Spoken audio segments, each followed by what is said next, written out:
사도신경 드리기 전에 먼저 광고 말씀드리면 발인 예배 가실 분들은 설교 마치고 난 다음에 5시 45분에 교회에서 출발하도록 하겠습니다. 다 함께 사도신경으로 신앙 고백드립니다.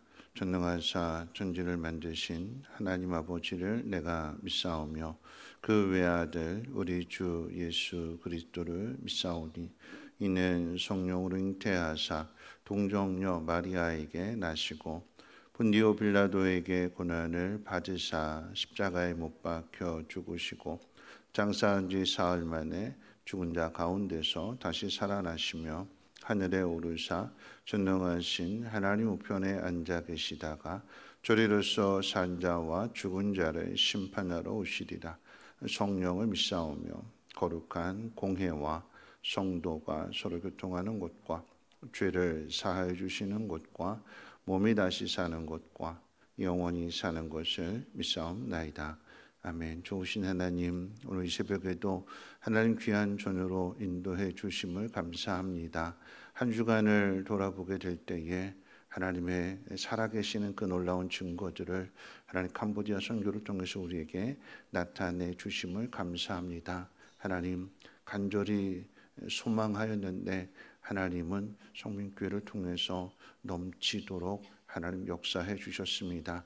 하나님, 오늘 이 새벽에 하나님의 자녀들이 하나님 앞에 나와 부르짖어 기도하게 될 때에 저들의 간구를 들으시고 넘치도록 응답해 주시옵소서. 감사드리며 모든 말씀 예수님의 이름으로 기도합니다.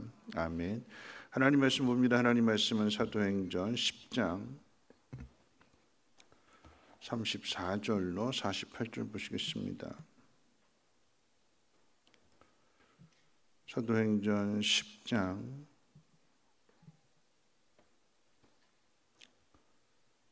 34절로 48절까지 한 절씩 교독을 읽겠습니다. 베드로가 입을 열어 말하되 내가 참으로 하나님은 사람의 외모를 보지 아니하시고 각 나라 중 하나님을 경외하며 의를 행하는 사람은 다 받으시는 줄 깨달았도다. 만유의 주 대신 예수 그리스도로 말미암아 화평의 복음을 전하사 이스라엘 자손들에게 보내신 말씀 곧 요한이 그 세례를 반포한 후에 갈릴리에서 시작하여 온 유대에 두루 전파된 그것을 너희도 알거니와 하나님이 나사렛 예수에게 성령과 능력을 기름 붓듯 하셨으며 그가 두루 다니시며 선한 일을 행하시고 마귀에게 눌린 모든 사람을 고치셨으니 이는 하나님이 함께 하셨습니다. 우리는 유대인의 땅과 예루살렘에서 그가 행하신 모든 일의 증인이라. 그를 그들이 나무에 달아 죽였으나 하나님이 사흘 만에 다시 살리사 나타내시되 모든 백성에게 하신 것이 아니요 오직 미리 택하신 증인 곧 죽은 자 가운데서 부활하신 후 그를 모시고 음식을 먹은 우리에게 하신 것이라. 우리에게 명하사 백성에게 전도하되 하나님이 살아있는 자와 죽은 자의 재판장으로 정하신 자가 곧 이 사람인 것을 증언하게 하셨고 그에 대하여 모든 선지자도 증언하되 그를 믿는 사람들이 다 그의 이름을 힘입어 죄 사함을 받는다 하였느니라. 베드로가 이 말을 할 때에 성령이 말씀 듣는 모든 사람에게 내려오시니 베드로와 함께 온 할례 받은 신자들이 이방인들에게도 성령 부어 주심으로 말미암아 놀라니 이는 방언을 말하며 하나님 높임을 들음이로라. 이에 베드로가 이르되 이 사람들이 우리와 같이 성령을 받았으니 누가 능히 물로 세례 베품을 금하리요 하고 명하여 예수 그리스도의 이름으로 세례를 베풀라 하니라. 그들이 베드로에게 며칠도 머물기를 청하니라. 아멘. 네, 말씀 전하기 앞서서 광고 말씀을 또 한번 드리면 우리가 지난 한 주간 동안 캄보디아 기도했던 것처럼 선교에 대해서 하나님께서 이렇게 일하시는 게 넘치도록 일하세요. 출애굽기 말씀 가운데도 보면 성막을 만들게 될 때에 백성들이 음과 금과 이런 보석들을 가져오게 되는데 넘치게 가져와서 이제 그만 가져와라 이렇게 이야기할 정도로 성민교회도 캄보디아 선교사님이 노트북 10대요 이렇게 이야기했는데 조심스럽게 이야기했어요. 5대도 좋고요. 그랬는데 광고했는데 25대 정도 값이 들어왔어요. 그래서 이제 광고하는 것은 뭐냐면 이제 그만, 이제 그만. 만약에 헌금하신다면 그건 다른 쪽으로 이렇게 돌리도록 하겠습니다. 그래서 넘치도록 하나님께서 은혜 주셨어요. 동일하게 여러분의 간절한 소망 가운데도 하나님께서 넘치게 부어 주실 줄로 믿습니다. 오늘 말씀 한번 생각해 볼게요. 이방인이 구원을 받는다는 것에 대하여 유대인들은 큰 충격을 받게 됩니다. 구약의 역사 가운데 있어서 이스라엘 백성들은 유대인들을 단지 진멸할 대상으로 생각했어요. 가나안 땅을 정복할 때부터 하나님 명령하시기를 그 가나안의 민족을 다 진멸해라. 그렇게 진멸하라고 말씀하시는 것은 그들을 증오하고 그들을 미워하라라고 하는 그런 의미가 아니라 그 땅을 그들이 하나님의 땅인데 더럽혔기 때문에 그 땅에 있는 악을 완전히 제거해야만 물들여지지 않고 믿음을 지키면서 복음을 열방 가운데 잘 전할 수 있기 때문에 그런 차원에서의 이방인들을 가나안 민족을 진멸하라고 하나님이 명령을 내리셨습니다. 그 구약의 그 역사 가운데 있어서 그럼에도 불구하고 하나님은 이방의 민족들을 구원하신다는 사실을 요나를 통해서도 가르쳐 주시고 또 이방인들을 구원하시는 그런 구약 내용 가운데에도 그런 것들이 다 기록되어져 있죠. 자, 하나님께서 구약 성경을 통해서 흘러온 이 역사 가운데 있어서 이 유대인들이 이방인들을 미워하고 너희는 구원받지 못하고 심판받을 백성이다라고 생각했던 그 중에 또 하나가 있다면 하나님께서 유대인들에게 하나님을 나타내셨고 또한 하나님의 백성으로 삼으셨고 하나님 말씀을 맡기셨지요. 바울이 로마서 말씀 가운데 있어서 유대인들이 받은 특권 가운데 많은 것들이 있지만 그중에 가장 큰 특권이 무엇이냐라고 한다면 하나님 말씀을 맡겨주셨기 때문에 그 말씀을 통해서 하나님이 누구신가를 알아가고 경험해 간다라고 하는 것입니다. 그런데 이방인들은 하나님에 대해서 알지 못합니다. 하나님 말씀도 알지 못합니다. 그런 의미에서 본다면 구원을 받을 만한 조건이 이방인들에게 없어요. 약속의 말씀을 이방인들에게 주시지 않았기 때문에 말씀 누구한테 주셨어요? 유대인들에게 주셨어요. 왜 주셨어요? 유대인들을 통해서 이방인들에게 전하라고 유대인들에게 주시는 거예요. 하나님이 온 이스라엘 백성들에게 다 말씀하지 않으셨어요. 누구에게 말씀하셨어요? 모세에게 말씀하셨어요. 모세에게 말씀하신 것을 백성들에게 전하라고. 그게 하나님의 뜻입니다. 유대인들에게 말씀을 주신 것은 너희만 듣고 너희만 잘 지키라라고 하는 것이 아니라 말씀 그대로 살면서 그 말씀을 이방인들에게 전해주라라고 하는 거죠. 이방인들은 하나님에 대하여 누구도 전해주는 사람이 없었기 때문에 하나님 약속의 말씀을 받지 못했고 하나님을 아는 배경도 지식도 아무것도 없습니다. 약속이 주어지지 않았기 때문에 그 말씀에 대한 어떤 준비나 또 훈련이나 이런 것도 없어요. 그런데 이방인들에게 복음이 전해지고 있습니다. 이방인들에게 복음이 전해진다라고 하는 이 획기적인 이 사도행전 10장에 기록되어진 이 사건을 통해서 유대인들이 깨달아야 되고 또 우리가 깨달아야 될 것이 뭘까요? 내가 하나님에 대해서 다 안다고 생각하는 그 착각은 버려야 된다라고 하는 거죠. 하나님은 우리를 늘 새롭게 더 크게 다듬어 가십니다. 그런데 우리가 경험한 것, 또 우리가 아는 것, 이게 전부다라고 생각해서 이게 전부다라고 생각하면 새로운 것을 향해서 발을 못 디디는 거예요. 하나님 우리 지경을 계속해서 넓혀가시기를 원하는데 우리의 기도의 제목은 그거잖아요. 하나님 우리 지경을 넓혀주세요. 그럼 지경을 넓힌다라고 하는 것은 내가 알지 못하는 길, 내가 경험해보지 못한 그 길을 가는 거예요. 그럴 때 하나님이 어떤 분이신가를 경험하게 되는 거죠. 이방인의 구원도 동일한 의미가 되는 것입니다. 여러분, 그래서 이방인을 구원한다, 복음이 유대인에게서 이방인에게까지 모든 민족에까지 전해져야 된다라고 하는 이 사실을 이루기 위해서는, 하나님의 뜻을 이루기 위해서는 가장 중요한 사실은 내가 먼저 변화되어야 되는 거예요. 내가 먼저 변화돼야 세상이 변화되는 거예요. 다시 말하면 하나님을 믿는 하나님의 백성들이 먼저 의로워져야 세상도 의로워질 수 있는 거예요. 누구를 통해서요?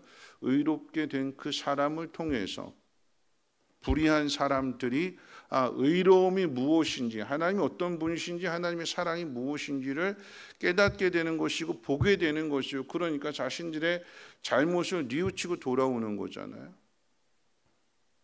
세상이 의로워져서 돌아온다라고 생각할 것이 아니라 의가 무엇인지를, 바리새인보다 더 나은 의의 모습을 우리가 보여주고 증거하게 될 때 그들이 보고 오게 되는 거예요. 오늘 베드로가 고넬료에게 복음을 전하는 내용이 기록되어져 있습니다. 38절 말씀 가운데 보면 하나님이 나사렛 예수에게 성령과 능력을 기름 붓듯 하셨으며 그가 두루 다니시며 선한 일을 행하시고 마귀에게 눌린 사람을 고치셨으니 이는 하나님이 함께 하셨습니다.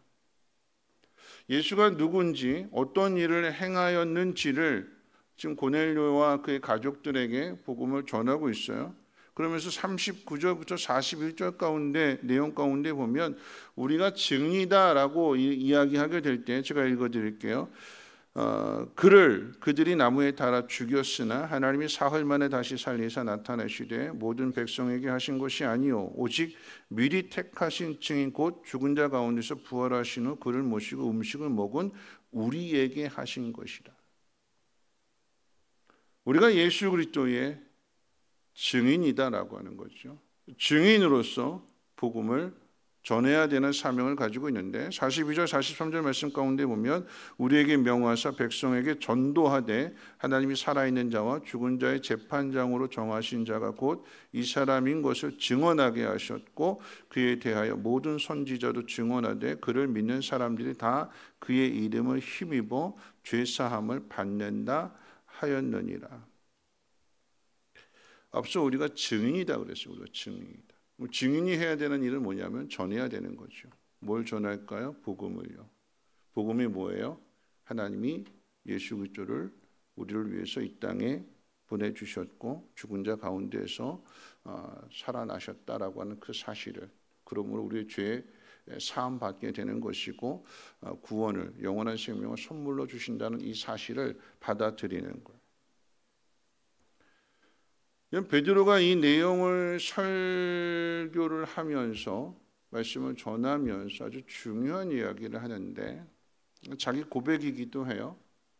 그 얘기가 뭐냐면 34절부터 35절 말씀 가운데 우리 같이 한번 읽어볼까요? 34절과 35절 말씀을 함께 읽겠습니다. 시작. 베드로가 입을 열어 가로되 내가 참으로 하나님은 사람의 외모를 보지 아니하시고 각 나라 중 하나님을 경외하며 의를 행하는 사람은 다 받으시는 줄 깨달았도다. 베드로의 고백이 무엇이냐? 환상을 보고 또 그 환상 속에서 천사가 명령했던 것들, 또 마침 그 고넬료가 보낸 사람들이 와서 자신들도 환상을 보게 된 그거에 대해서 전해주는 이 모든 것들을 통해서 하나님이 이끌어 가시고 이거 하나님이 역사하시는 일이구나.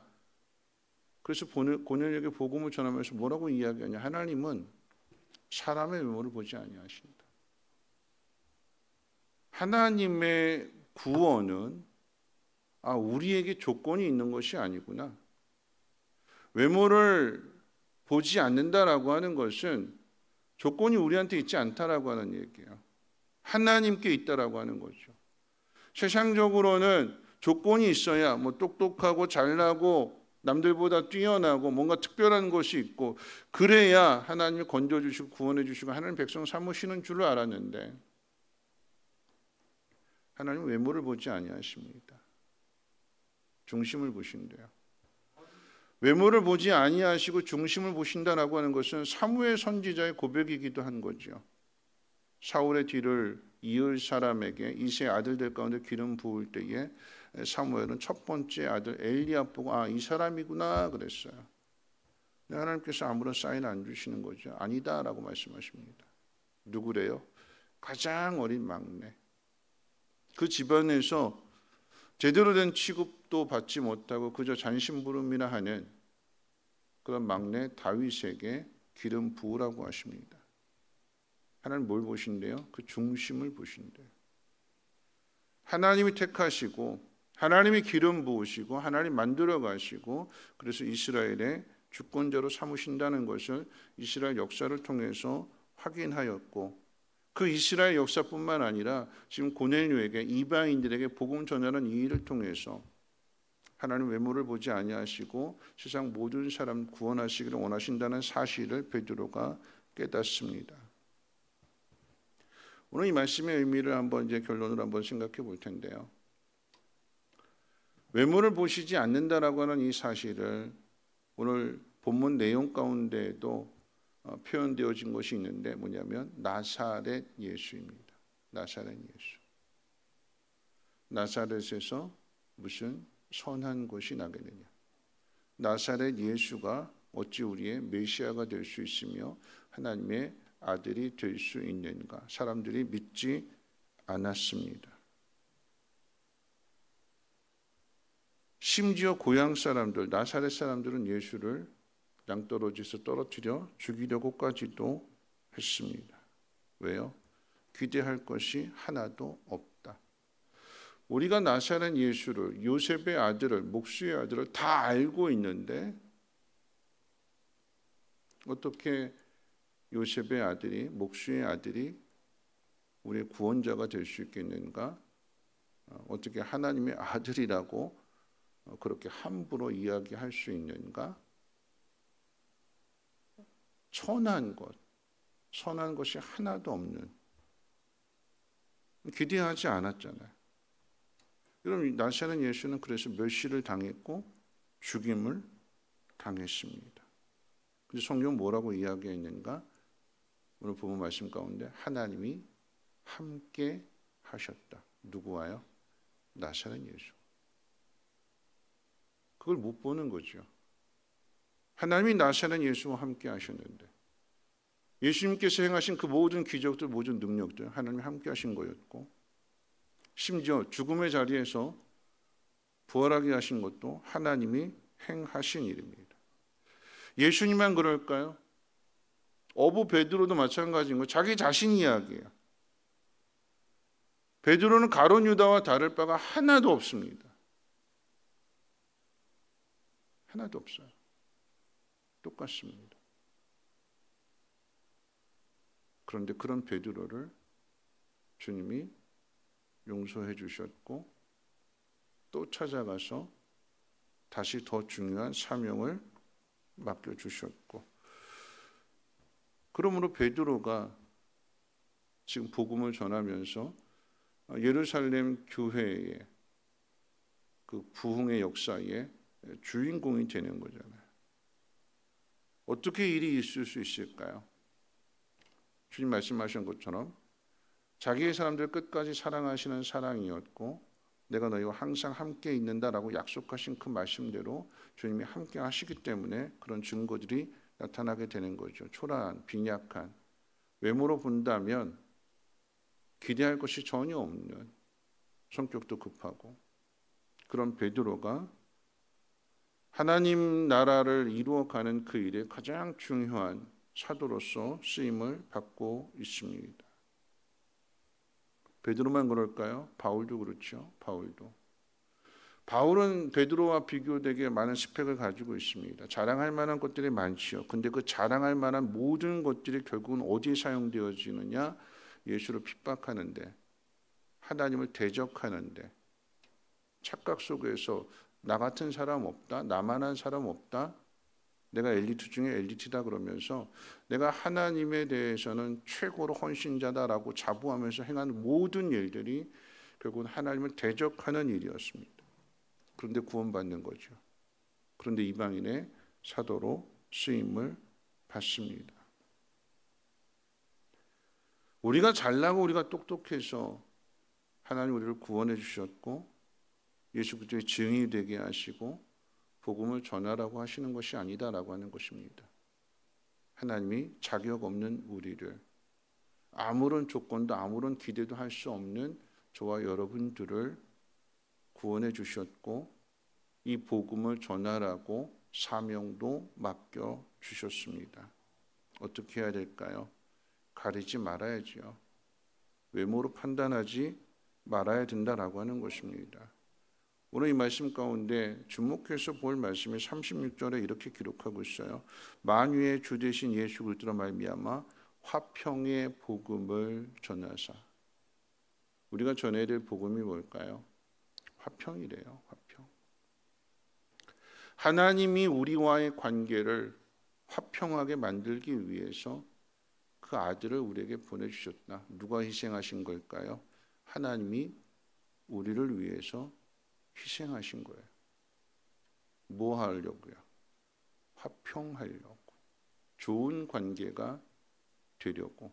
아버지와 아들의 관계가 되려고 우리를 위해서 하나님이 그 아들을 희생하신 것. 그래서 하나가 되었고 우리가 하나님의 자녀가 되었으며 이 사명을 받은 거죠.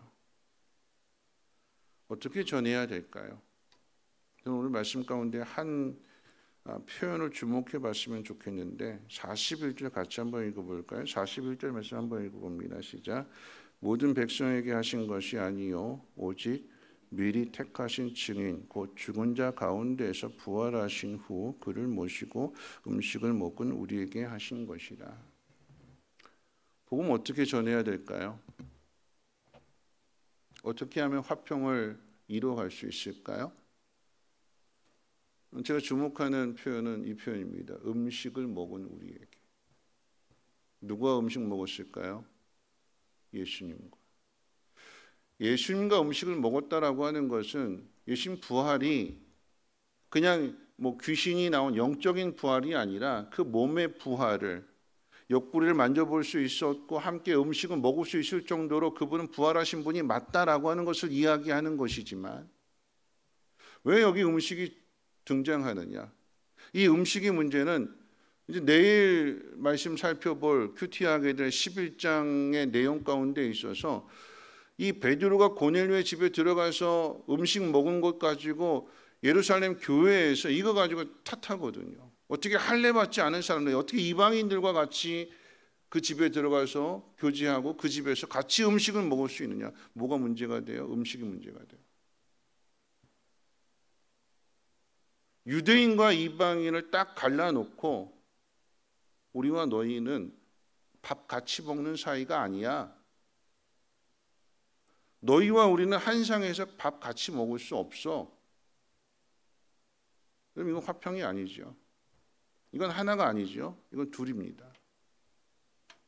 왜 음식이 중요한가 하면 예수님께서 십자가에 못 박히시기 전에 마지막 6월절 만찬, 최후의 만찬이라고 하는 거잖아요. 근데 그 최후의 만찬 가운데 있어서 예수님께서 구별하셨을까요? 야 베드로 너는 나 3번 부인할 거잖아. 너 나랑 같이 밥 먹을 자격 없어. 너 빠져. 야 가룟 유다 너는 나 배반할 거잖아. 팔아 넘길 거잖아. 야 너 빠져. 그러셨을까요? 아니잖아요. 받아 먹으라. 나눠주셨어요. 받아 먹으라. 받아 먹으라. 똑같이 나눠주셨어요. 그 음식을 먹었고, 여러분 예수님께서 제자들에게 나타나시는 장면마다 꼭 등장하는 게 음식이에요. 음식. 6월절 만찬뿐만 아니라 부활하신 후에 요한복음 21장 내용 가운데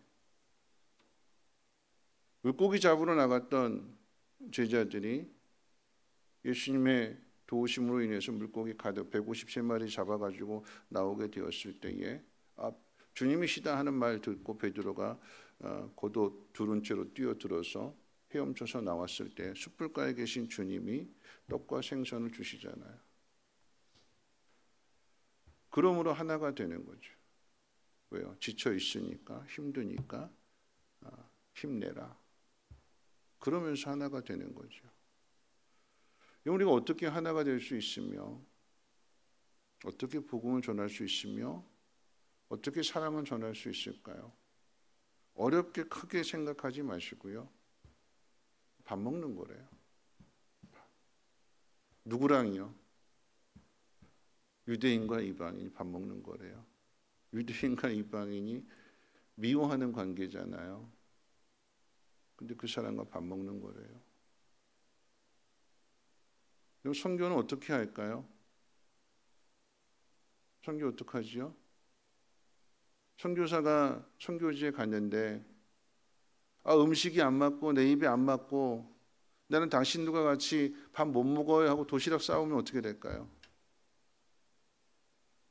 복음을 받아들일까요? 선교지에 그 사람들이 언제 복음을 받아들이냐면 이 선교지의 사람과 선교사가 똑같아질 때에, 우리와 같이 밥 먹고 우리와 같이 잠자고 우리와 같이 일하고 구별하지 않고 난 복음을 가졌으니까 난 너희들을 가르치는 사람들이니까, 그게 아니라 같아지는, 그 같아지는 게 어디에 있어요? 손으로 밥 먹으면 똑같이 손으로 밥 먹는 거예요. 숟가락 사용하지 않는 거예요. 똑같이 먹는 거예요. 다른 거 없어요. 그럴 때 하나가 되는, 그게 가족이잖아요. 가족. 그럼 가족은요, 같이 밥 먹는, 그래서 우리말이 참 좋은 게 뭐냐면 식구라고 하는 게 뭐예요? 식구. 같이 밥 먹는 거예요. 누구랑요? 유대인과 이방인, 베드로와 고넬료가 같이 밥 먹고 교제하는 것, 그게 화평이요, 그게 사랑이 돼요. 어렵게 생각하지 말고요, 오늘 이 새벽에 주신 이 말씀처럼 우리가 어떻게 하면 하나를 이루어 갈 것인가 외모로 판단하지 말고, 우리의 사명은 예수 그리스도의 증인이 되는 것이고 복음을 전하는 것일진데, 이 복음이 잘 전해질 수 있도록 둘이 하나가 되는 그 일에 힘써 나갈 수 있는 저와 여러분들 되시기를 주님의 이름으로 부탁을 드립니다. 우리 주 안에 우린 하나 함께 찬양할게요.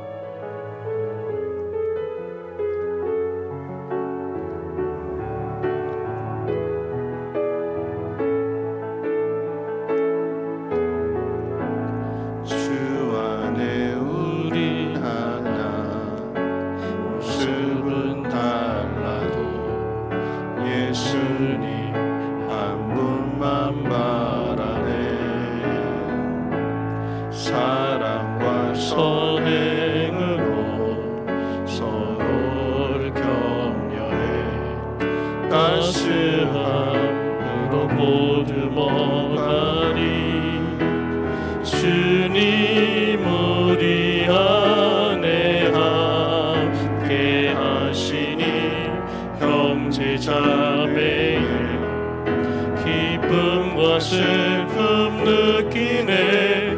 내 안에 있는 주님 모습 보네.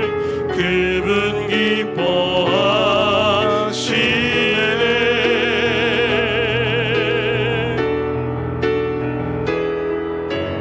주님 우릴 통해 계획하시니 부족한 입술로 찬양하게 하시니, 주님 우릴 통해 계획하시니 너를 통해 하실 일이. 다시 한번 고백합니다. 주 안에 우린 하나.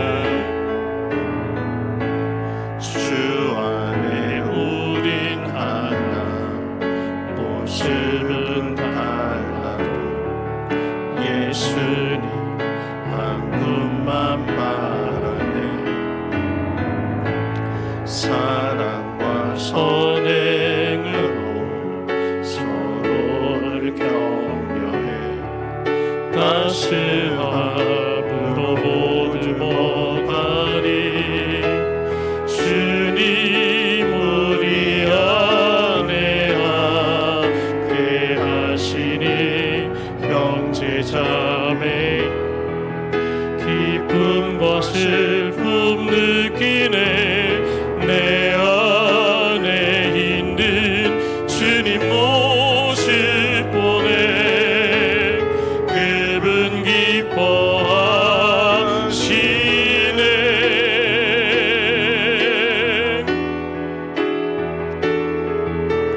주님 우리를 통해 계획하시니 부족한 입술로 찬양하게 하시니. 주님 우리를 통해 계획하시니 너를 통해 하실 일 기대해. 오늘 말씀 생각하면서 함께 기도하기 원합니다. 모습은 다 달라도 하나가 되는 것, 한 분만 바라보는 것, 그리고 그 일을 위해서 사랑과 선행으로 서로를 격려해주고 따스함으로 보듬어 가는 것, 그렇게 될 때 하나가 되는 거죠. 오늘 찬양의 고백 속에서 뭐라고 이야기하냐면 네 안에 있는 주님 모습을 본대요. 그리고 그 모습을 주님이 기뻐하신대요. 유대인과 이방인 다 다르다고 생각했어요. 그런데 오늘 베드로가 하나님의 외모를 보시지 않는다. 그리고 그 다음 장 11장 17절에 이렇게 이야기합니다. 그런즉 하나님이 우리가 주 예수 그리스도를 믿을 때에 주신 것과 같은 선물을 그들에게도 주셨으니 내가 누구에게 하나님을 능히 맡겠느냐. 내가 누구인데 감히 하나님을 맡겠느냐. 하나님이 유대인이나 이방인이나 똑같이 구원해 주시는데, 같은 성령을 주시는데 어떻게 막을 수 있겠느냐. 오늘 집에 기도하실 때에 하나님과 예수 그리스도의 증인이 되기를 원합니다. 복음을 전하기를 원합니다. 화평하기를 원합니다. 하나님 그 관계는 음식 먹는 관계라고 그랬습니다. 같이 밥 먹고 같이 웃고 같이 울고 가족이 되어지는 것. 하나님 이 일에 제한 없게 하시고 이 일을 위해서 더 낮아지고 겸손한 모습으로 하나님 기뻐하시는 그 영혼을 잘 섬길 수 있는 우리 믿음 되게 해달라고 함께 통성으로 하나님 앞에 기도합니다. 거룩하신 하나님 감사합니다. 오늘 이 새벽에 하나님 찬양으로 고백하고 또 기도하기 원할 때에 하나님이 행하신 그 놀라운 일들을 하나님 우리를 통해서 나타내기를 원합니다. 그리스도께서